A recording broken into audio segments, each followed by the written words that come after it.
Good afternoon. Welcome.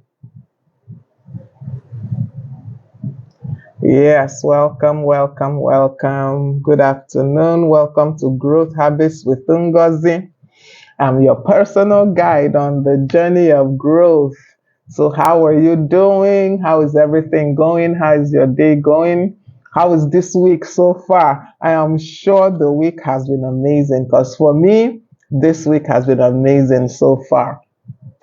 So today we are rounding up this series we have been doing on ethics with a question and answer session. So today is just questions and answers. I had asked us last week to send in some questions and well, just two questions I got. So I will deal with those two questions first. All right. Okay. Something happened. It appears I went off for a second. The network threw us out just for a second. I think I'm back. Let me check. I believe that I am back. Let's see if we're back or guide on the jet. It looks like I'm back. So yeah. If you can see me, let me know. If you can hear me, do let me know. Because I went off for a second or so, but I think I'm back. I think I'm back. Please let me know if you can hear me. I'm back. Okay, yes. At least I can hear myself on the other device. So, yes, welcome to Growth Habits with Ngozi. I am your personal guide on the journey of growth, as I said earlier, and I want to welcome each and everyone that joins me this afternoon. And those that will watch this on the replay, I am so happy that you choose to spend this time with me, that you choose to watch. And I see your comments. I see, the comments that you make, and I thank you. I get the messages that people send to me. And I am truly grateful. I'm truly grateful to God for this privilege because it truly is a privilege to share knowledge with people. I have people that I didn't even think we're on Facebook, one.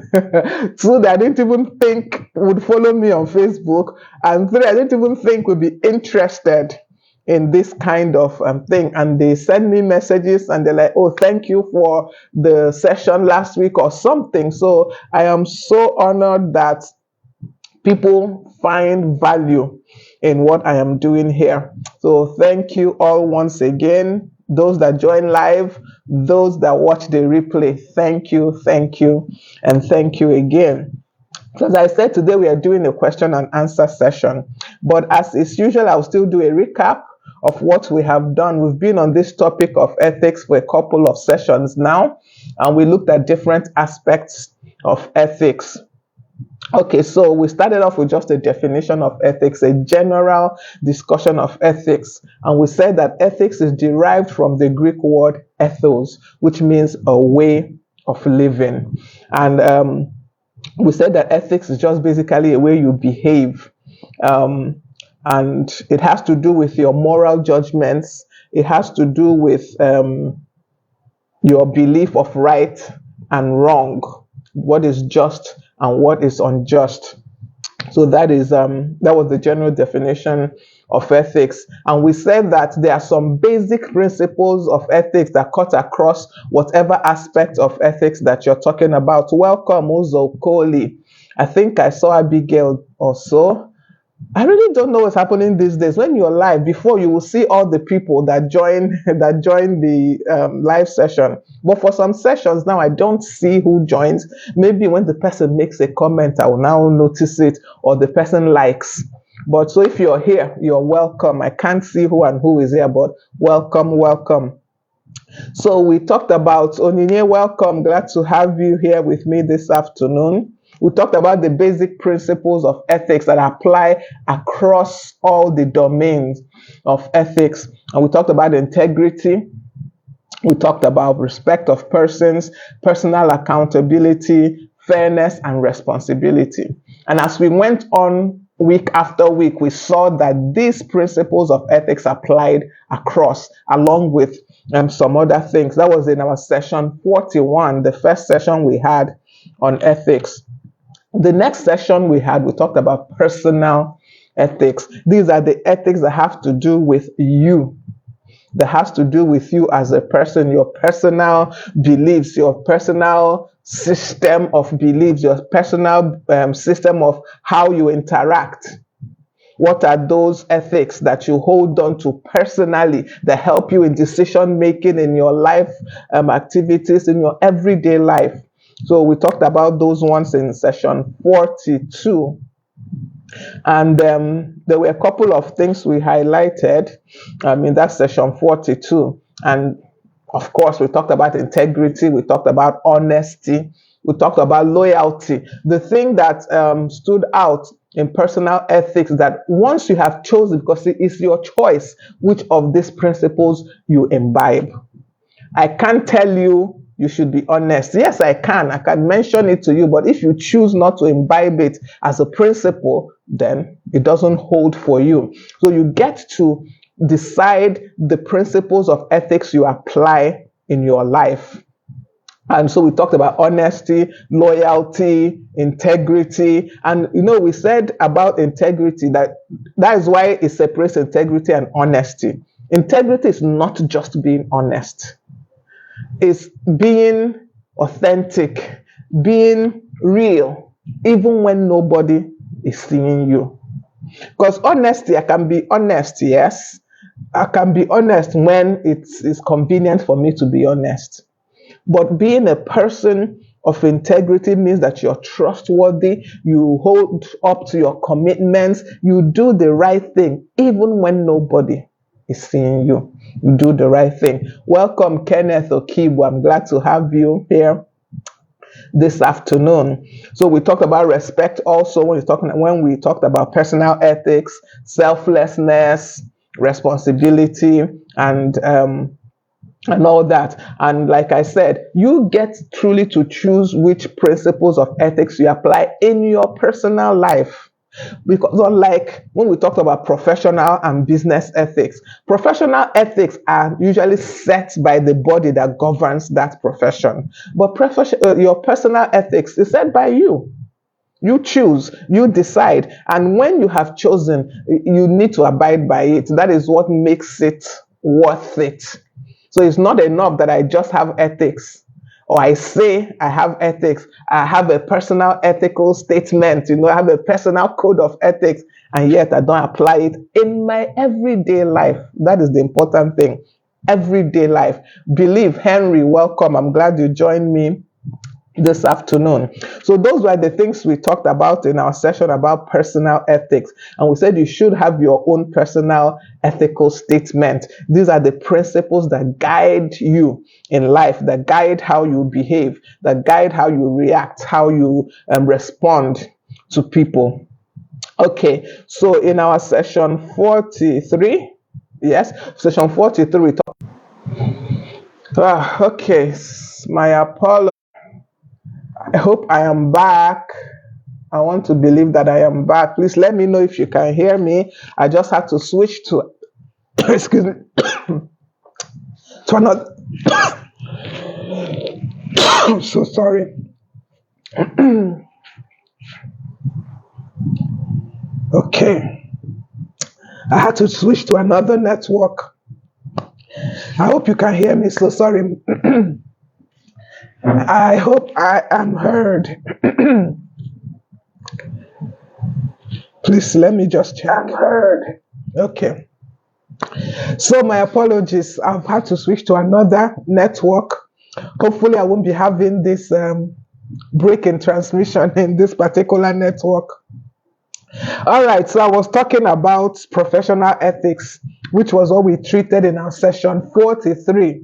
We talked about professional ethics. Excuse me.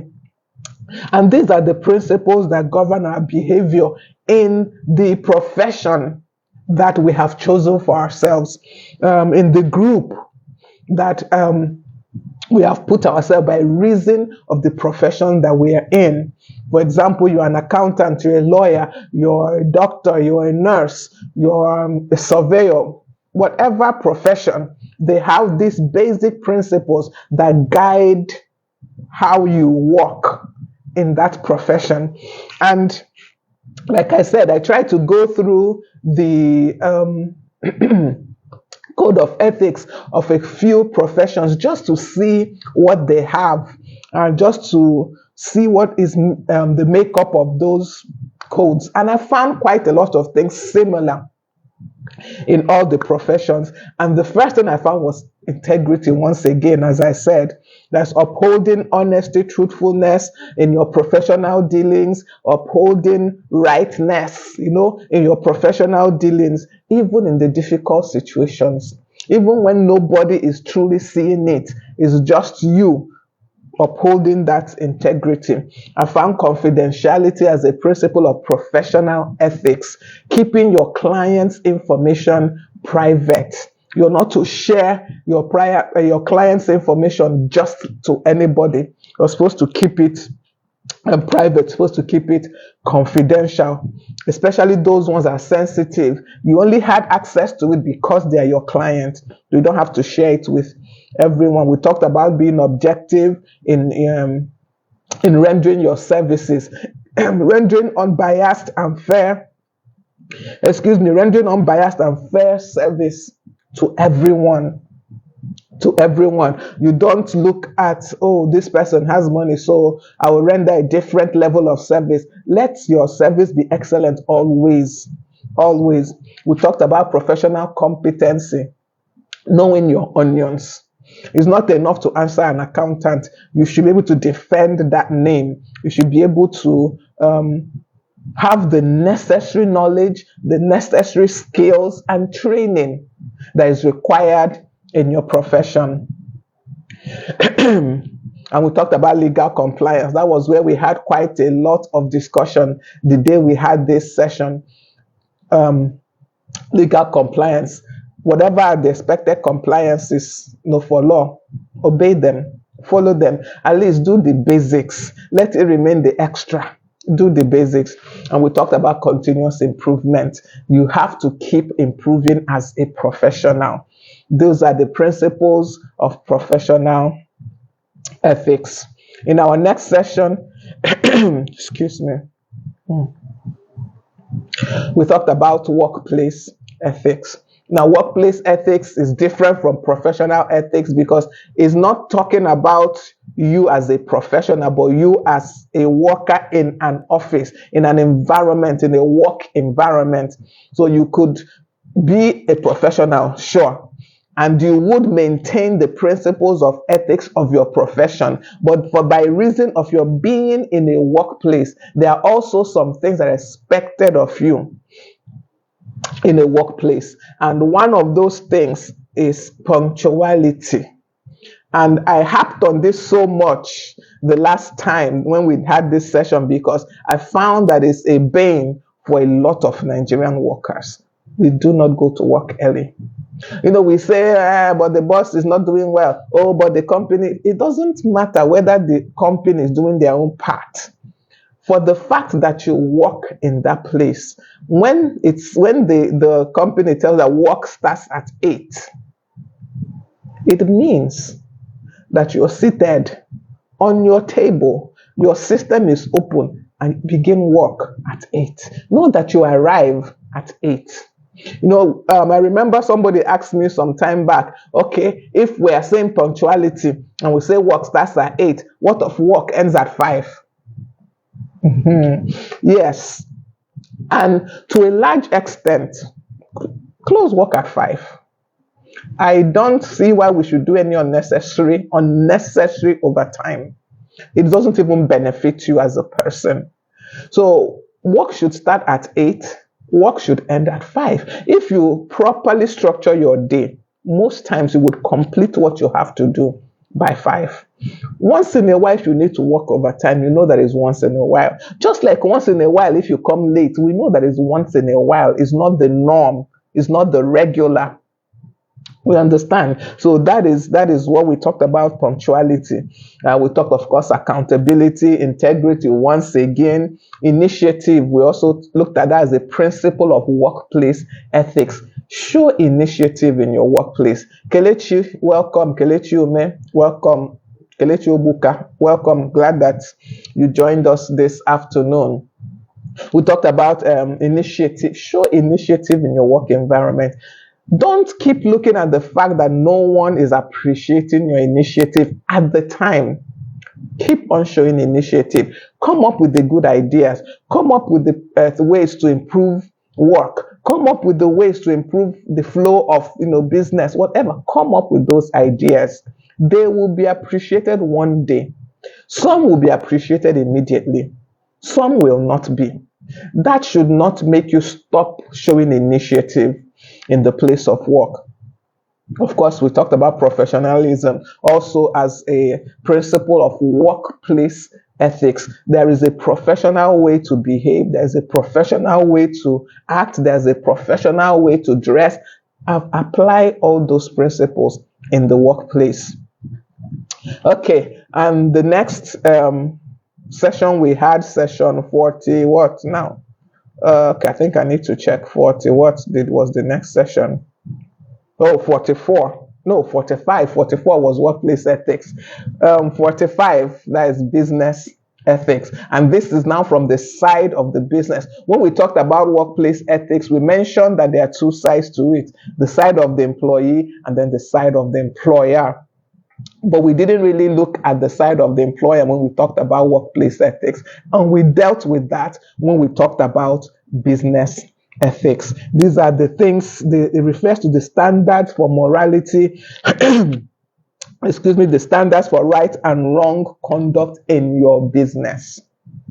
And we said that it is essential for every business, whether your business is a one-man business, whether it is running from your car, or the business is running from your house, or the business is online only. It really does not matter. It's not because the business is small or micro or that the business is big.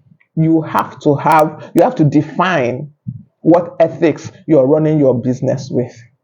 You have to define it. You have to sit down and say, these are the standards that I'm setting for my business. These are the things we will do as a business. These are the lines we will not cross as a business. The problem most people have that they've not set these things. They've not made up their minds as a business that these are the standards I have set. I won't do this. I won't do the other one. We have not set it. So when we come to a place of where we have an ethical conflict, we begin to struggle because we never really set a standard. We never really said, my business will not cross this line. So it's essential as a business owner, to set up what are the standards of moral right or wrong in my business. What are they? What are the ethics that I expect of my company as a whole? What are the things we will do? What are the things we will not do? When you have set this, it's also very important that you let everyone know, whoever may be working with you, they know it. And most importantly, these things must start from the top. You cannot set these principles. You cannot establish these standards and you don't keep to them. No. So that is business ethics. And of course, the principles are just about, the same. It's just that maybe there are a little bit slight differences between what is expected of a business, a person, a worker. So of course, the first, once again, honesty and integrity. Those ones, as we say, it cuts across every facet of ethics. Honesty. If you set this as a standard for your business, then it must apply in all things, in your setting of your prices, in your dealings with your customers, everything.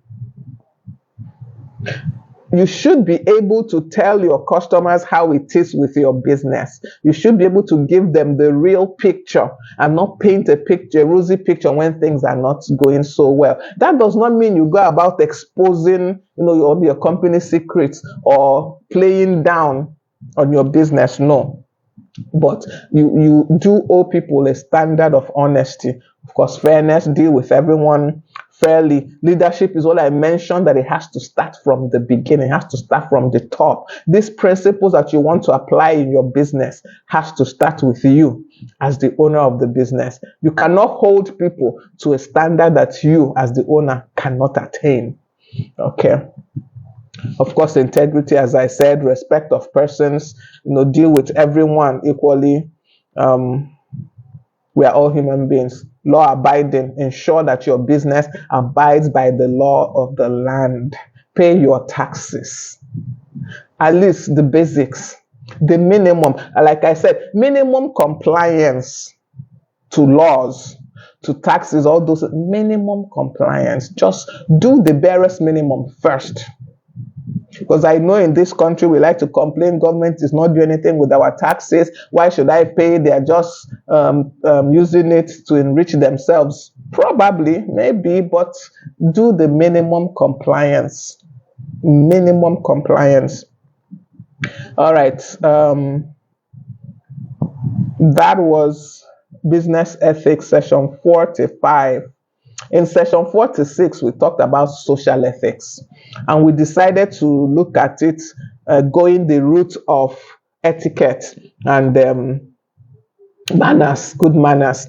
I didn't want to look at social ethics as per how it relates to society, how it relates to culture, because there are so many different cultures. Whose own will I talk about? Whose own will I leave out? Okay, so I decided not to go into the culture aspect of social ethics and concentrate on the good manners and etiquette aspect of social ethics. And we talked about respect once again. And, respect goes both to those that are older than you and to those that you're older than. We need to learn to respect people in general. Not just, because this person is my senior, so I say good morning. That is not even really full respect. That I greet you every morning doesn't mean I respect you. It just means that's what I'm supposed to do, so I do it. So respect is understanding that this person is a human being and is deserving of your time, of your attention, is deserving of your care as a human being. So respect. Of course, give somebody your full attention. Don't interrupt the person when they're talking. These are the signs that you respect someone. These are the signs. We talked about honesty. Not participating in gossip, not lying or cheating to get ahead, and those things. And we talked about saying please and thank you. As basic as that seems, we find it difficult to do, to say please and thank you, and to be courteous when dealing with people, to relate with people as human beings worthy of a level of respect. Whether the person is younger than you, older than you, is your client, is your master, whatever. All human beings deserve a level of respect. We talked about giving people their personal space, not to be too much in people's faces or getting too much into people's space. Give people gap. Allow people to feel what they need to feel. Sometimes we want to impose. I think that your reaction to something, I feel maybe that your reaction is not right. It's not my place to impose that my own understanding or that my own feeling on you. You have a right to feel whatever it is you're feeling. Let me give a typical example. When somebody loses someone, we tend to want to impose our own, it's okay, don't cry. Leave the person to cry. You're actually getting into that person's personal space at that point. Let them cry first.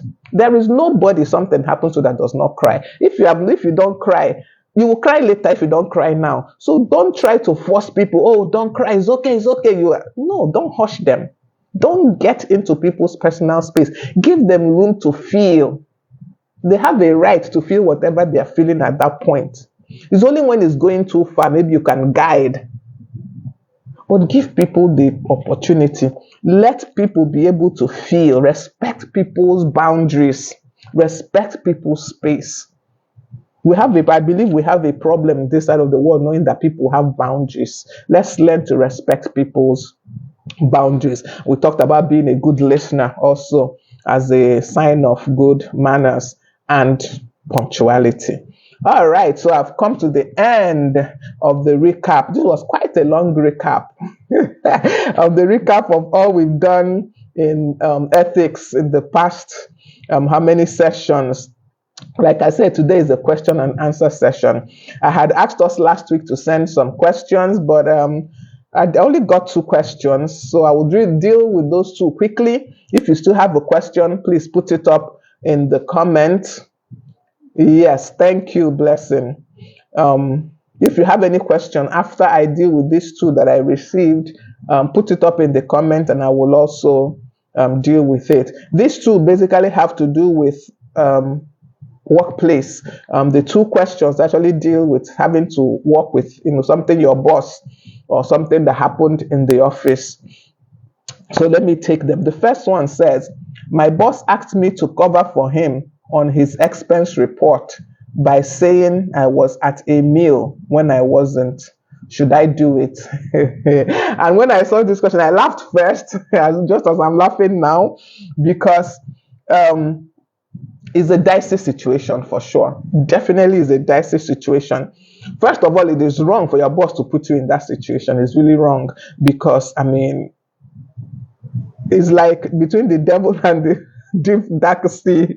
What do? Do you say, no, I wasn't at this meal with my boss and risk him firing you? Because a lot of bosses would fire you for something like this. Or do you stand up to him and speak out? Now, this is where your personal ethics comes in and your ability to have before now made your personal ethics known. Somebody like me, there is no way that I've worked that my boss will put me in this kind of situation. Unless maybe the early days that he doesn't quite know me yet. But by the time I've worked with you for a while, you will not put me, because you know I will disgrace you. You know I will tell the truth. So that is why it is very critical that we make our personal ethics known to people. People should know that this one, she will tell the truth, so that he will not even put you in that situation in the first place. Because now you assume, if let's assume you are accepted and you say, yes, I was at that meal, and then something comes up that has to do with that meal, something, let's say something criminal or something bad. How do you defend now that you were not there? You've already said you're there. You understand? So that's why it is essential that our personal ethics is known to people. They know this one, she will not go there. I gave the example, I think when I was talking about workplace or personal ethics, I can't remember, it was working about punctuality. One of the places I worked, and we had register where you go and write when you came to work. People used to pray either I should come much later than them, because once I come, I'm going to write the right time. If I got to the office 7:59, I'm writing 7:59. It's known.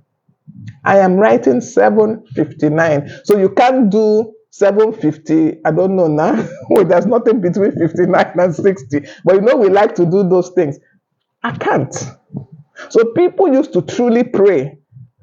Is either that they should come very early before I come, or let it be that, in fact, I know that this day I'm late. There's no need.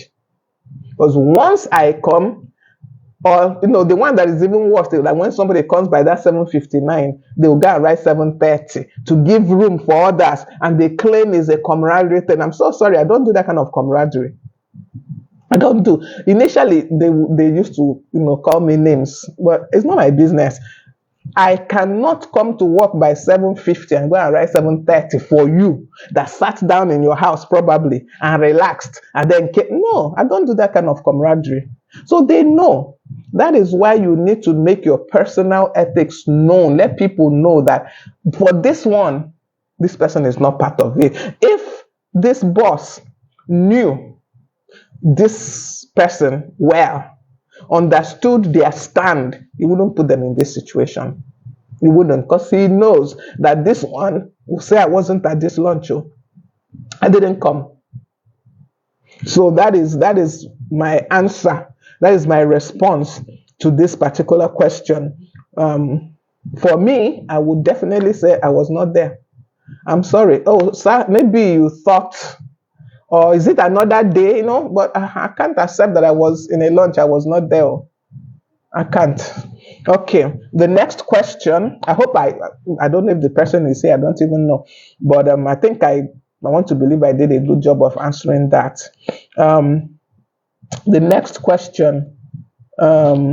Is it okay to take supplies from your office? I laugh again. I laugh again. Is it okay to take supplies from your office? What do you mean by take supplies from your office? Now, it's one thing that you took one pen, from the office and somehow you took it home. I can understand that. But are you saying that you pack the paper that is meant for printing the office and you go home?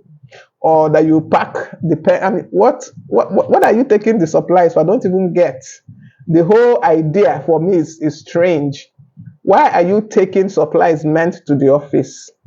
Why are you taking them out of the office? Is it that it's too much? The paper, people cannot finish it in the next 1 year, so you decide to help out? What is happening there? Like I said, I can understand you took one pen. I can understand you needed a sheet of paper and you took one from the office rim. But why would you take office supplies home? What's the reason? Why would you do that? What's happening there? Honestly, I'm still struggling to understand why you are taking it in the first place. Or is it just that my boss is making so much money and he's not paying me enough, so let me get my share from this? Is that what you're trying to do? Is that what is behind this? If it is, you're wrong. You are really wrong. There is no reason. I don't know. I can't see the reason why you're taking supplies from your office to your house. I don't see the reason. Like I said, I repeat, I can understand maybe you took a sheet of paper, 2 sheets of paper, you took pen, something like that. But if it becomes like you just keep taking things from the office home, something is wrong with you, really. You need to check why you are doing that. You need to find out the reason why you are taking those things from the office to your house. What is happening?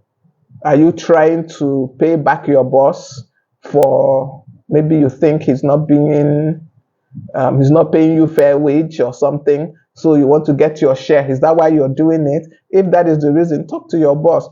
Sometimes we're afraid to have some of these discussions because we think maybe the boss will not understand, or he will now victimize me because I spoke up. Well, yes, it can happen. If I tell you it can't happen, I wouldn't be telling you the truth. It can happen. But speak up nonetheless. Speak up. Make your point known. I think the Bible says, bring your fair judgment. Speak up. Speak up. Let it be on record that you spoke up. But not that, you're thinking it in your heart and you expect your boss to come into your heart and take it from there. I mean, really. So, no, it's not okay to take supplies from the office home. It's never okay. It's never okay. I know I've had people, people have said a lot of things about me because of my stance on certain things. If I see you taking anything from the office to go home, of course I will confront you. And when you try to do like this, Ngozi is right, or Ngozi, the boss, I will report you. I will report because I can't be party to it. My name will not be joined in such things. It will not be joined. So, just like when I answered the first question, because people have known this about me, there are things people do that they ensure they go through, the eye of the needle to make sure I'm not aware in that office. They do everything possible to make sure I do not get to hear because they know if I have heard, if it's something that needs to be reported, I will report it to. If it's something I need to talk to you about, I will talk to you about it. So we need to really make our stand, our ethical stand, known to people, such that they don't put us in situations where, we now have to make these choices. Yes. So I hope I dealt with that question properly. I think that just there's no need taking any supplies from the office really. There's no need. Unless you take permission, yes, you can do that. Just like I keep saying, sometimes we just assume that if we ask, we will be denied. It's not always so. I know that I've asked to take, was it paper? I'm trying to remember. I'm trying not to, make the story what is not. But I know I've had to take something from the office and I had to go and meet my direct boss. Was it paper? Folders, yes. So I had to go and meet my direct boss and please, can I take 2 or 3 of these folders? What do you want to use it for? Why? I explained. And he allowed me to take them. But any other person would just put it in their bag and be going. But me, I can't. I don't know, I can't. I really can't. It will trouble me all the way to my house. That thing being in my house will trouble me. It will trouble me. So I can't. There's no reason to take supplies from the office. It's called stealing. No? You know that borrowing without asking is stealing. Talk less of. So please don't take supplies from your office. Ogonna Zubike Babuchi, welcome. Thank you for joining me this afternoon. I'm so glad that you're here. So we are having our question and answer session on ethics this afternoon. Any aspect of ethics, any questions you may still have, please do ask me. I've dealt with the 2 questions I received ahead of time on ethics, and 2 of them had to do with office environment. The first one was a boss asking you to cover for him on an expense report by saying you were at that meal when you were not. And I said, no, don't, because you don't know where that thing will end up tomorrow. Definitely don't know. And then 2, I said that you should make sure that people know your stand early so that they don't put you in these dilemmas. They don't put you in these situations. Yeah, so, and of course, the second was, should you take supplies? And I said, don't take. It's better you have a do not take at all policy than you're taking small and before you know it becomes big. So do not take any supplies from your office to your house. Do not take at all. Have that policy and maintain it. Do not take. All right. So I don't know if I have any other questions. Does anybody have any questions on ethics, all the areas we have dealt with? Do we have any other questions on ethics? Please ask. If we don't have any other questions, we will end the session here, because today is a question and answer session. It's not for me to talk too much. Okay. How do you challenge someone at work without it being seen as confrontational? Okay. Now, I think I've talked about this before, that most times our problem is not that we challenge someone, it's how we did it. It's both the tone of voice we use, it's the way we brought up the issue, it's even the timing. So many a times when you need to confront someone, Make sure, check your tone first of all, and ensure you're not using a holier than thou tone. Because most times when we try to confront people, maybe they did something and we want to correct what they did, we use this holier than thou tone. No, because you could actually be in the same situation the person is. You could. You could. So check your tone first and foremost. Ensure that you're speaking to the person with a tone that is not confrontational first. Ensure it, make sure. Then, two, before you even begin to point out whatever it is, commend the person on the things they have done well. You know, what that does is that it sets up, it's what's the word I'm looking for? It brings down the environment, brings down the atmosphere. You know, let's assume, let me say, for example, a co-worker has some job and they are not meeting up the deadlines. Now, if I'm going to confront you on that, I would check for the times you have done well and start from there. As I start from that point of praising you for the things you have done well, I now segue, as they say, into the area I want to talk about. In that way, I've already, first of all, made the ground, made everywhere cool with my compliments. And then I switch to the area that I think you have a problem in. And even as I'm telling you, you know, that area that I think you have a problem, I'm not even making it look like you're a blockhead. Why could you not? No. I'm saying things like, so I looked at this last report you sent, and it's not like the reports I've seen before, you know, because there are very few people who have never done anything right. There are very few people in this world. So find something the person has done right, and then from there, come into the one that they did wrong. And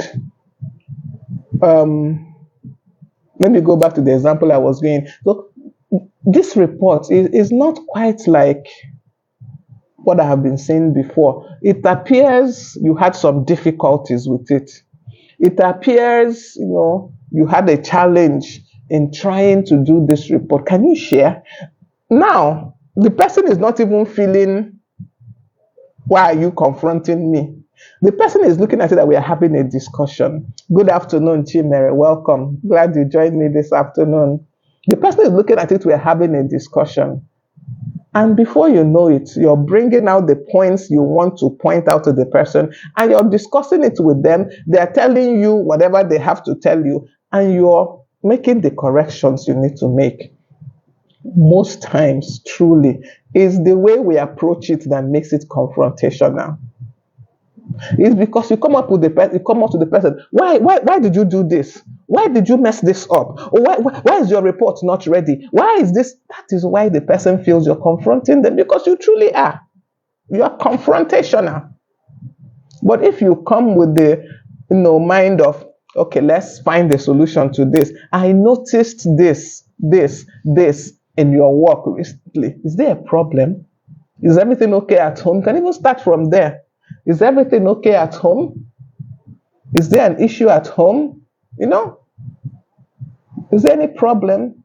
And the person probably will come up and tell you, oh, I had this issue, or oh, I had the other one. And before you know it, together you find the solution. But once you come at people with, why didn't you? They too put on their armor, and it becomes war. It becomes war. So your manner is like our current went down a notch, because everything is no longer as bright as it used to be. This is Nigeria, as they say. Okay, so it's the manner with which you approach the person that makes it confrontational.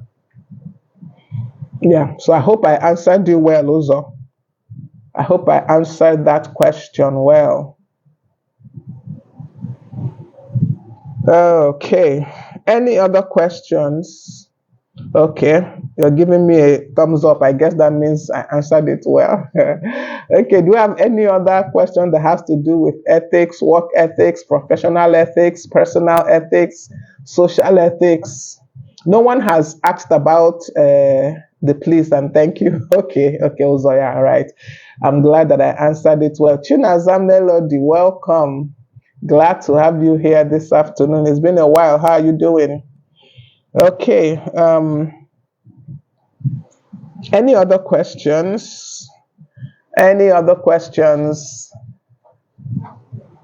I asked last time. Did we see the poll last time? Let me even ask again. Did you notice a poll? A poll that asked what topic we should deal with next. Did we notice it? Okay, I've launched a second one now. Please vote if you can see it. Asking what we should. Okay, well, I've launched it now, so it should be showing now. It should be showing now. I hope so. Please let me know if it's showing. Okay, somebody has voted. Oh, okay, I'm glad. That's good, Chinas. I'm glad. So vote. Let's know what topic I should handle next. I had wanted to handle productivity, but just say, let me put it up to us. If you can see the poll, please vote. You have like 3 minutes left before the poll closes. Okay. Success personal finance. I hope you have voted on the poll. Okay. So from whatever it says there, I will take up that next, starting from next week, Tuesday, from whatever we have on the polls. So do we have any other questions? Any other questions for me this afternoon while we wait for all of us to vote? Only one person has voted from what I can see. Only one person. Please vote, vote, vote, so that I will know what to talk about. If no other person votes, I will take what Ozo said, and that's what I will talk about next. Starting from next week, we'll face personal finance next week. I will, if we wind up doing the personal finance, I will, well, of course, I won't do it like an accountant. I will try my best. I will try my best not to talk like an accountant while discussing personal finance. I'll try to make it as simple as possible. I was talking to some people the other day, and I told them if you any principle that you're able to explain to a 5-year-old, and that 5-year-old understands it, it means you have an understanding of that principle. So I will try and see how far my understanding of personal finance is without being too professional, too technical with all the business grammar. Okay, so only Ozo still voted. All right, so I think we are done for today since there are no other questions, unless someone else comes up with a question. But if there are no other questions, I will end the session right here. Okay, in social ethics, how do you to work with someone that has made it their job to frustrate you? This is a very good question. Very good question. See, truly, there are people that have made up their minds to make life difficult for you. But one thing that I've always tried to do is to ensure that I don't let you know that you're making life difficult for me. I don't let you know. You that is trying to frustrate me, you'll be wondering whether is it this woman I'm truly frustrating, because I will never make it obvious that you're frustrating me. I will not. I will make it obvious. So yeah, work with. I understood your question. How do you work with someone? One, I will deal with you the way I deal with every other person. I will not change my manner of dealing with you because your character is bad. No, because your character is bad for you to be frustrating me. Your character is bad. So I will definitely not change how I deal with you. That is one. If I am courteous to everybody, I will be courteous with you. If I greet everyone, I will greet you. If I laugh with everyone, I will attempt to laugh with you. Remember, I said attempt because most times it will be difficult because the person is frustrating you. But I do not give you the pleasure of knowing that you're frustrating me. No. In fact, in the end, I will frustrate you. In the end, I will frustrate you because you'll be like, is it not this woman I'm trying to make life difficult for? And then another thing is that I take out time, honestly, to study people. I am conscious about studying people. And I try to know the backstory of people's lives. A lot of times, when we know people's backstory, it changes how we relate with them. This person that's trying to frustrate you in the office, it's possible that they have a family situation that is causing this. It's possible. It might not even be really that they're trying to frustrate you, but maybe you remind them of something that's frustrating them. You understand? So when you understand people's backstory, when you take out the time to know what is behind people's behaviors, most times, it changes how you react. It changes how you interact with that person. So I do make that, I go that extra mile to try and understand the people I work with. I think I've said this before. One lady I worked with several years ago that just felt I was her problem in the office. She assumed truly that was her problem. Any issue she had in that office, it was me. If they gave her a query, I instigated it. What everything, and I didn't even really know she existed. I don't know if you understand what I mean. But she just made up her mind. And me, like I said, I can't let you know that you're making life difficult for me. I can't. As in, now when I say that, doesn't mean that there's an opportunity to tell you to behave well. I will not. That's not what I mean. But I will not be flustered because of you. I will not lose my peace because of you. No, I will not. So I relate to her as I relate to everybody. Move along with her the way I move with everybody. There is no, I don't go the extra mile, of course, to go and befriend her or anything, but normal things. One day she picked a quarrel with me. Truly, if you were in that place and they tell you that it is me she's talking to, you wouldn't know. The kind of ignoring, I ignored her in that her tirade. She was ranting and raving, and truly, I didn't even look in her direction. I knew she was talking to me. I didn't even look in her direction to even acknowledge that it's possibly me you're ranting and raving at. So the only people that knew that she was ranting and raving at me were the people that were there when she started. People that were now coming were wondering, is this girl mad? Who is she talking to? Who is she talking to? Unless she called my name. But as long as she was just ranting, making noise, I ignored her. And that frustrated the living daylights out of her because she couldn't understand what kind of person is this. When she finished ranting, she went her way. I went my way. Of course, other things happened, later on we settled. But now, when we had settled, I had the opportunity to sit her down and talk to her about her character, about her way of behaving. But maybe if I had given her fire for fire, it would not have worked. That was for that situation because I knew her backstory. I knew why she was acting out. I've had people that when they come, fire for fire, I give you, you take it and go. And because I'm quiet, people think I don't know how to give back. When I now give you, you will think and think and think for weeks what I told you. So, each the situation, it depends. That's why you need to know people's backstory. Echika, welcome. I'm glad you joined me this afternoon. You have to know people's backstory. Then you will know how to deal with them. There's no one size fits all for dealing with people, human beings. There's no one size fits all.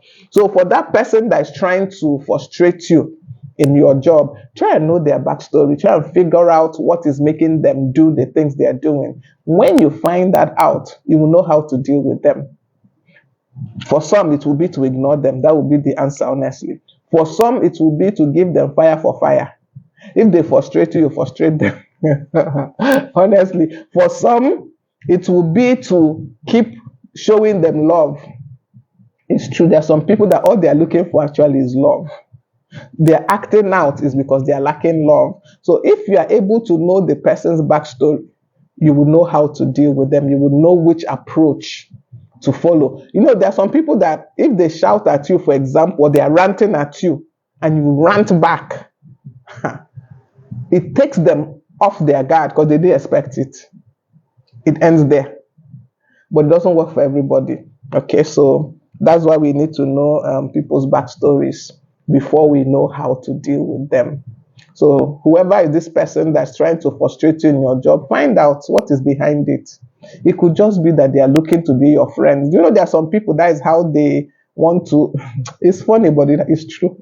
That is how they want to, come into your space. There are some people like that. So find out their backstory.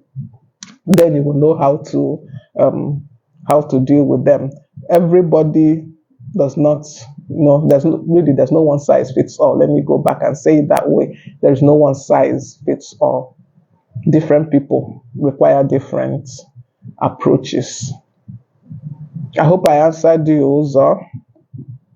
I hope I answered your question. Okay, so we're getting to the end of today's session. Thank you, everyone that came out. Thank you for the questions. Thank you for the opportunity to discuss the time of sharing. Like I always say, and I keep saying it, I will keep on saying it, I am appreciative of the fact that you dedicate this time, either coming on live or watching on the replay.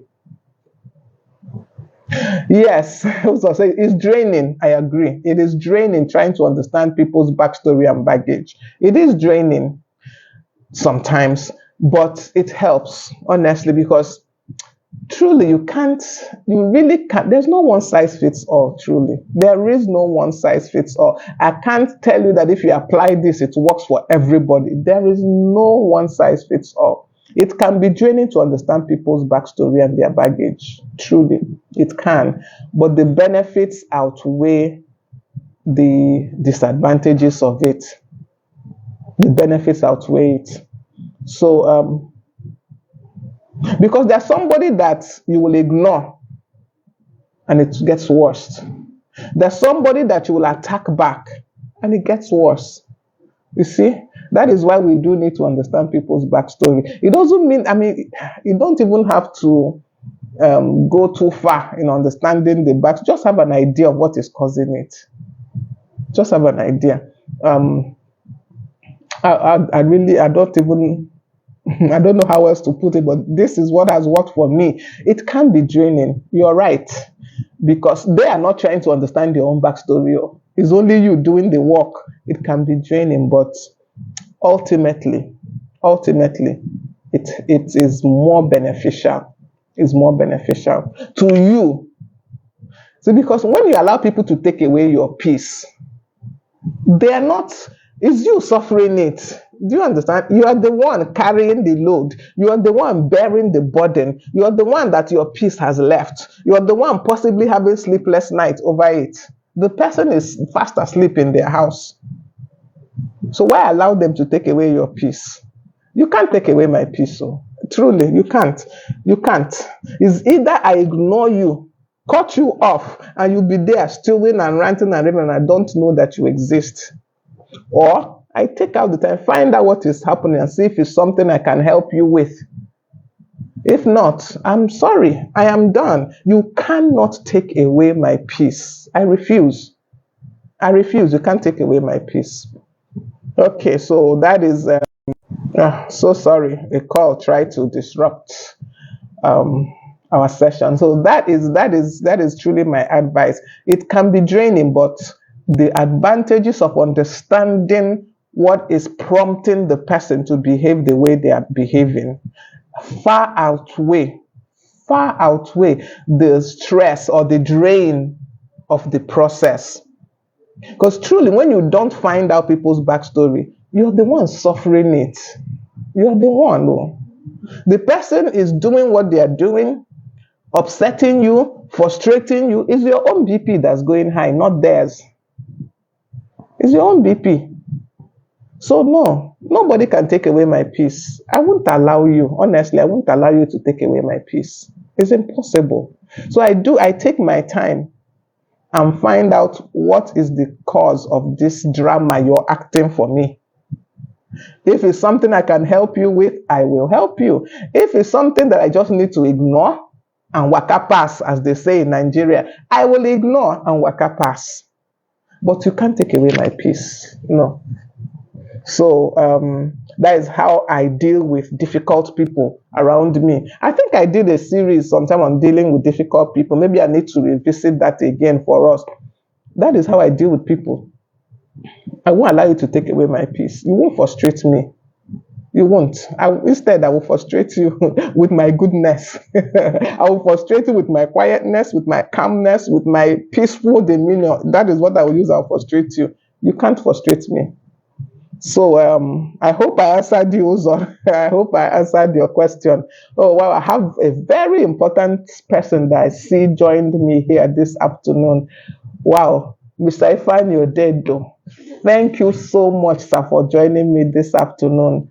Wow, I am so honored that you joined me today. I don't even know what to say. This is, when they say big masquerade, this one is the biggest of the biggest for me. Thank you so much, sir, for joining me this afternoon. So, I hope I answered you. I hope that I answered you well.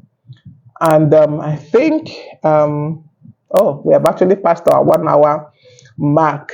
Thank you everyone once again for joining me today. I've truly enjoyed this series on ethics. It's been both eye-opening for me. I've learned quite a few things myself, even as I've spoken about it to us. It has helped me in some areas also. I hope we also have gained some insight into our personal ethics, our professional ethics, business ethics, workplace ethics, social ethics. I hope we have been able to glean 1 or 2 things from this series. So as the poll has closed and the only person that voted was Ozo, so let me just check. It's only 1 vote, yeah, and that was for personal finance. Okay, so our next series is going to be on personal finance. I will take time and see how to structure it so that we get the best we can from it. Thank you all once again for joining me. Yes, personal finance. All right, we'll tackle it and see how far we go with that. Thank you all once again for joining me on Growth Habits with Ngozi. Remember that I'm your personal guide on the journey of growth, and not that I just guide you. I actually truly go on the journey with you. I take you by the hand and we grow together. Thank you for joining me. We are here every Tuesday, 12 noon on Facebook Live. Remember to follow us on all our social media handles. Instagram, Growth Habits with Ngozi. TikTok, Growth Habits with Ngozi. YouTube, we have a YouTube channel, Growth Habits with Ngozi. Search for it, subscribe, watch the videos, like the videos, comment, interact with the posts. We have a group here on Facebook, Growth Habits with Ngozi. So thank you all once again for joining me, and see you all next week. Remember to make this day count, be valuable, and grow. See you next week, Tuesday. Bye.